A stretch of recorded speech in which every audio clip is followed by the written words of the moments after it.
Bismillahirrahmanirrahim. Assalamualaikum warahmatullahi wabarakatuh. Bagaimana kabarnya teman-teman semua? Saya harapkan kamu semua dalam kondisi baik-baik saja. Kali ini saya akan bahas masalah lebih sulit mana, memberikan maaf kepada orang lain atau memaafkan orang lain. Anda saksikan dari awal hingga akhir bagaimana kita proses memaafkan atau dimaafkan ini, kenapa sulit, ini saya akan jelaskan. Semoga ini bisa menginspirasi teman-teman semua dalam menjalankan kehidupan, khususnya dalam hal saling memaafkan. Hidup itu sebuah pilihan. Pada saat kita disakiti oleh orang lain, apakah kita di sini sakit hati, marah kepada dia dan melakukan perbuatan yang lebih menyakitkan dia dengan tujuan membalasnya, atau kita berani untuk memaafkan kesalahan orang itu? Begitu juga pada saat kita melakukan sebuah kesalahan, apakah kita di sini cuek terhadap masalah itu, pura-pura kita tidak tahu kalau kita menyakiti orang lain, atau kita di sini proaktif untuk segera meminta maaf? Misalkan pada saat kita di kamar, ya, kita melihat ada tikus yang mati dan di situ kita tidak membuang bangkai tikus tadi keluar atau ke tempat sampah, kita tidak membuang. Apa yang terjadi di situ? Semakin hari bau akan semakin menyengat di dalam ruangan kamar kita, dan kita di dalamnya akan merasa bau tidak sedap, lama-kelamaan akan mengganggu pernapasan kita. Begitu juga dengan rasa sakit hati yang ada di dalam diri kita, ya, akan sangat mengganggu hal ini. Hal yang pertama, bahwa kalau kita terus memendam masalah kita, dendam kita, rasa tidak senang kita, itu akan mengganggu fisiologis kita. Maksudnya di sini apa? Bahwa akan timbul penyakit-penyakit yang timbul karena kita memendam masalah. Terutama yang saya maksud masalah dendam kepada teman, masalah kita benci kepada teman atau orang lain. Seperti misalkan timbul penyakit stroke, ya, timbul penyakit jantung atau penyakit-penyakit yang lain yang diakibatkan oleh hal tersebut. Aspek psikis, ya, dimana dengan kita menyimpan masalah kita, memendam rasa benci itu akan menyebabkan kita stres dan ujung-ujungnya kita akan depresi. Adalah aspek fisik, ya. Dengan kita memendam perasaan kita, dengan kita membenci orang lain dan kita tidak memaafkan dia, itu kita akan punya keinginan untuk berusaha menyakiti dia lebih dalam lagi dengan tujuan biar dia itu tahu sakit hatinya kita, sehingga timbul ingin berusaha memukul dia atau ingin memaki di depan dia sehingga orang lain itu juga tahu, akhirnya dia malu. Ini salah satu bentuk reaksi yang muncul. 3 aspek yang merugikan kita tadi, mari sama-sama kita berpikir. Memaafkan orang lain bukan suatu hal yang mudah. Kita bisa memaafkan, tapi kita masih teringat-ingat masa di mana kita disakiti. Itu bukan suatu hal yang mudah.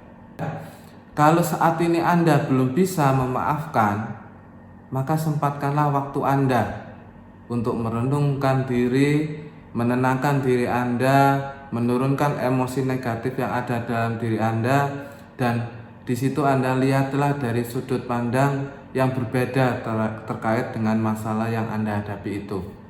Dari situ Anda akan lebih bisa berpikir positif dan bisa mengambil hikmah dari masalah yang telah terjadi.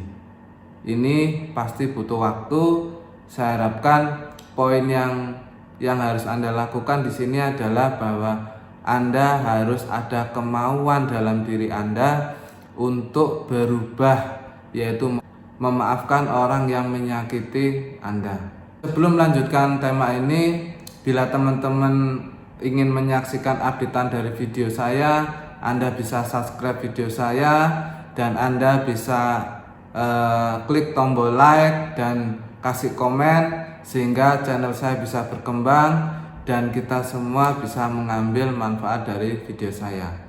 Oke. Keuntungan yang pertama, dapat meningkatkan kesehatan kita. Ketika pemikiran untuk dendam kepada orang lain, tekanan darah dan denyut jantung akan meningkat pastinya. Hal ini akan menandakan bahwa stres sedang melanda diri kita. Ketika kita mengampuni, tingkat stres kita yang kita rasakan akan menurun. Menyimpan dendam mungkin akan membahayakan sistem kekebalan tubuh kita, yang akan membuat penyakit akan banyak datang ke dalam diri kita.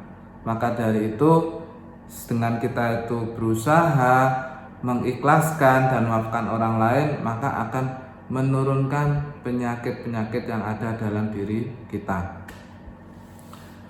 Yang kedua, dapat menyembuhkan luka batin. Tindakan memaafkan mampu mengurangi rasa depresi, membuat orang lain bersyukur, lebih puas dengan kehidupan, dan lebih mudah menjalin hubungan dengan orang lain. Dan dengan cara ini pastinya akan mampu menyembuhkan luka batin yang kita alami selama ini. Keuntungan yang ketiga, membuat kita bisa merasa lebih bahagia. Orang yang bahagia lebih cenderung untuk memaafkan. Dan sejalan dengan ini, orang yang mampu memaafkan cenderung lebih bahagia, terutama ketika kita memaafkan seseorang yang dekat dengan kita. Dan sudah pasti cara ini akan membuat kita lebih bahagia dalam menjalani hidup kita di setiap harinya. Faktor yang keempat, dengan kita memaafkan orang lain, maka secara hubungan kita akan bisa lebih dekat dengan orang tersebut. Coba Anda bayangkan, pada saat kita tidak memaafkan, maka yang terjadi, untuk melihat dia aja kita sudah benci. Atau untuk kita ngobrol sama dia aja kita merasa tidak mau. Dan kita selalu jaga jarak ketika kita ketemu dengan dia. Ini membuat kita tidak nyaman. Tapi dengan kita memaafkan orang, dengan kita itu memberikan maaf kepada orang tersebut, maka setiap kali berhubungan dengan dia kita tidak akan ada masalah. Kita akan menjalin hubungan itu dengan baik, dan pada akhirnya hubungan itu antara satu dengan yang lain akan menjadi lebih harmonis. Lalu apa yang bisa kita lakukan jika kita sendiri yang saat ini melakukan kesalahan kepada orang lain? Ya, kita jangan mengharapkan orang yang kita sakiti itu akan memaafkan kesalahan kita, belum tentu. Namun sebaliknya, sekarang ini apa yang harus kita lakukan jika kita melakukan kesalahan kepada orang lain? Apakah kita cuek? Atau kita proaktif untuk mendatangi dia dan meminta maaf kepada dia? Jarang sekali kita melihat orang lain kalau salah langsung minta maaf ya, mungkin karena egonya tinggi. Ya, tentunya kalau kita berbuat menyakiti orang lain, yang harus kita perhatikan adalah dosa yang akan kita terima. Maka dari itu segeralah kita proaktif untuk mendatangi dia, menjelaskan masalah-masalah yang ada dalam diri kita sebenarnya apa, kita jelaskan sehingga dia tidak sakit hati, dan kita berusaha untuk meminta maaf kepada dia dengan harapan kita mengurangi rasa bersalah kita. Yang kedua, hubungan kita dengan dia nantinya akan lebih baik. Ya, memaafkan dan memberi maaf itu adalah suatu yang saya bilang bukan yang sulit dan juga bukan suatu yang mudah. Ya, itu semua tergantung pada diri kita. Intinya dua hal yang bisa kita lakukan itu adalah sabar, dan yang kedua adalah mau memaafkan. Ya, jadi kesimpulannya, kalau kita ditanya lebih sulit mana memaafkan orang lain atau memberi maaf, saya rasa itu bukan hal yang sulit kita bisa jawab, dan bukan suatu hal yang mudah juga kita jawab. Intinya semua ini adalah tergantung dari Anda sendiri. Bagaimana Anda menyikapi segala masalah secara baik atau positif, sehingga nanti yang muncul dari situ adalah hal yang positif juga. Tapi kalau Anda menanggapi masalah-masalah dari sisi negatif, maka yang muncul juga akhirnya juga negatif. Oke, saya rasa cukup dari saya. Terima kasih atas perhatiannya. Semoga tayangan ini juga bermanfaat. Saya mohon maaf bila ada salah kata. Wabillahi taufiq wal hidayah. Wassalamualaikum warahmatullahi wabarakatuh. Terima kasih.